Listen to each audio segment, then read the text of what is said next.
Hey guys, இன்னைக்கு நான் explain பண்ண போற ஸ்டோரியோட முடிவை சொல்ல போறதே நீங்க தான். ரீசெண்டா ஓடிடில ஸ்ட்ரீம் ஆயிட்டு இருக்க ஹாட் ஸ்பாட்னு சொல்லக்கூடிய ஒரு ஆந்தாலஜி ஃபிலிம்ல இருந்து கோல்டன் ரூல்ஸ்ன்ற ஒரு பகுதி தான் இன்னைக்கு நம்ம பார்க்க போறோம். மூவியோட ஸ்டார்டிங்ல நம்ம ஹீரோயின் அவங்க பேரண்ட்ஸ் கிட்ட பேசிட்டு இருப்பாங்க. அவங்க என்ன சொல்லுவாங்க பாத்தீங்கன்னா, இந்த மாதிரி நான் ஒரு லெஸ்பியன், சின்ன வயசுல இருந்து என் கூட படிச்ச அனிதாவை நான் லவ் பண்றேன், எங்க ரெண்டு பேரும் நீங்க தான் சேர்த்து வைக்கணும்னு சொல்லிட்டு சொல்லுவாங்க. இதை கேட்ட பேரண்ட்ஸ்க்கு பாத்தீங்கன்னா ஒண்ணுமே புரியாது, நெஞ்சே அடைச்சு போயிடும் அவங்களுக்கு. என்னடி வளருன்னு சொல்லிட்டு ஹீரோயினோட அம்மா கேட்பாங்க. அதுக்கு ஹீரோயின் பாத்தீங்கன்னா, இதுவும் லவ் தாமா, சின்ன வயசுல இருந்தே லவ் பண்ணிட்டோம், ப்ளீஸ் எங்களை சேர்த்து வைங்க அப்படின்னு சொல்லிட்டு கெஞ்சுவாங்க. பட் பேரண்ட்ஸ் இதுக்கு ஒத்துக்க மாட்டாங்க. ஹீரோயின் உடனே நாங்க ஆல்ரெடி ரிஜிஸ்டர் மேரேஜ் பண்ணிட்டோம், எங்களை பிரிக்கிறதுக்கு உங்களுக்கு ரைட்ஸ் இல்லை அப்படின்ற மாதிரி சொல்லுவாங்க. உடனே அவங்க பேரண்ட்ஸும் கோவப்பட்டு 2 அடி அடிப்பாங்க. அடிச்சுட்டே பாத்தீங்கன்னா, இந்த மாதிரி நீ ஒரு பையனை லவ் பண்ணியிருந்தா கூட பரவாயில்ல, பொண்ணை லவ் பண்ணிட்டு வந்து நிக்கிறேன்னு சொல்லிட்டு ஒரு மாதிரி பேசுவாங்க. உடனே இதுதான் சான்ஸ் சொல்லிட்டு நம்ம ஹீரோயின், அப்ப நான் உண்மையாவே ஒரு பையனை தான் லவ் பண்றேன் அப்படின்னு சொல்லிட்டு உண்மையை போட்டு உடச்சிருவாங்க. இதை கேட்ட உடனே பேரண்ட்ஸ்க்கு ரொம்பவே ஷாக் ஆயிடும். இந்த விஷயத்துக்கு வருத்தப்படுறதா சந்தோஷப்படுறதான்ற மாதிரி தான் ஃபேஸே வச்சுப்பாங்க. சோ நம்ம ஹீரோயினும் அவன் ரொம்ப நல்ல பையன், ரொம்ப நல்லா பார்த்துப்பான், ப்ளீஸ் அக்செப்ட் பண்ணிக்கன்ற மாதிரி கெஞ்சுவாங்க.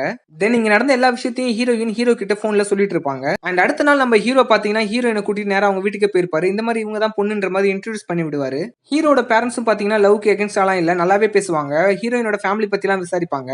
அண்ட் ஹீரோட அம்மா பாத்தீங்கன்னா ஹீரோயின் கிட்ட இந்த மாதிரி உங்க அம்மா பேர் என்ன, அப்பா பேர் என்ன, என்ன வேலை பாக்குறாங்கன்ற மாதிரி எல்லாம் விசாரிப்பாங்க. ஹீரோயின் ஒவ்வொரு டீடைல்ஸா சொல்ல இங்க ஹீரோட பேரண்ட்ஸ்க்கு பாத்தீங்கன்னா மூஞ்சே மாறும். அதுக்கப்புறம் ஒரு செகண்ட் இருங்கன்னு சொல்லிட்டு ஹீரோட அம்மா பாத்தீங்கன்னா உள்ள போயிட்டு கொஞ்சம் வெளியில வருவாங்க. வெளியில வந்து ஹீரோட அம்மா ஹீரோயினை பத்தி இனிமேல் நீ இவன அண்ணன் தான் சொல்லணும்ன்ற மாதிரி சொல்லுவாங்க. ஹீரோவும் ஹீரோயின் கிட்ட நீ எதுவும் கன்ஃபியூஸ் ஆகாது, ஐயராத்துல அப்படிதான் வாங்கணும்னா போங்கனா தானே சொல்லுவாங்க, அதான் எங்க அம்மா சொல்றாங்க அப்படின்ற மாதிரி சொல்லுவாங்க.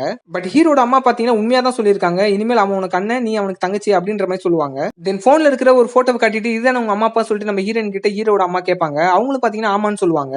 இவ வேற யாரும் இல்ல, என்னோட சொந்த தங்கச்சி, நான் உனக்கு பெரியம்மா, இவன் உனக்கு அண்ணன் அப்படின்னு சொல்லிட்டு ஒரு பெரிய குண்டை தூக்கி போடுவாங்க. ஹீரோயினோட அம்மா காதலிச்சு கல்யாணம் பண்ணி வீட்டை விட்டு வெளியே இருந்திருப்பாங்க. அதனால அவங்க சொந்தக்காரங்க கூட யாரு கூடயுமே டச் இருந்திருக்காது. இந்த ஒரு இன்சிடென்ட்னால தான் பாத்தீங்கன்னா இவ்வளவு பெரிய கன்ஃபியூஷனே நடந்திருக்கு. அதுக்கப்புறம் நம்ம ஹீரோயின் அவங்க சந்திச்ச தருணங்கள் எல்லாம் பத்தி நினைச்சு பார்ப்பாங்க. ஆக்சுவலா ஹீரோயினுக்கு பாத்தீங்கன்னா 1 இயர்க்கு முன்னாடி அவங்க அத்தை பையன் கூட நிச்சயதார்த்தம் ஆயிருக்கும். அதுக்கப்புறம் ஒரு பார்ல பாத்தீங்கன்னா நம்ம ஹீரோவை பார்த்திருப்பாங்க. அதுக்கப்புறம் 2 பேருமே பேசி பழகிருப்பாங்க.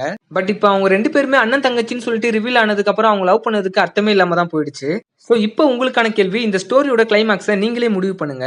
சொந்த பந்தங்களை கண்ணில் காட்டாம குழந்தைங்களை பிரிச்சு வளர்த்தது தான் இவ்வளவு பெரிய கன்ஃபியூஷனுக்கு காரணமே. சோ உயிருக்கு உயிரை காதலிச்சு இவங்க 2 பேருமே தங்களோட காதலை மறந்துட்டு அண்ணன் தங்கச்சியா வாழணுமா, இல்ல அந்த காதல் மட்டும் வாழ்ந்தா போதும் சொல்லிட்டு இவங்க உயிரை விடணுமா சொல்லிட்டு நீங்களே சொல்லுங்க. என்னை பொறுத்தவரையும் இவங்க மேல எந்த தப்பும் இல்லைன்னு தான் நானும் சொல்லுவேன். ஆனா பட் இந்த மூவியோட கிளைமாக்ஸை எனக்கும் யூகிக்க முடியல. சோ நீங்களே கமெண்ட் பண்ணுங்க.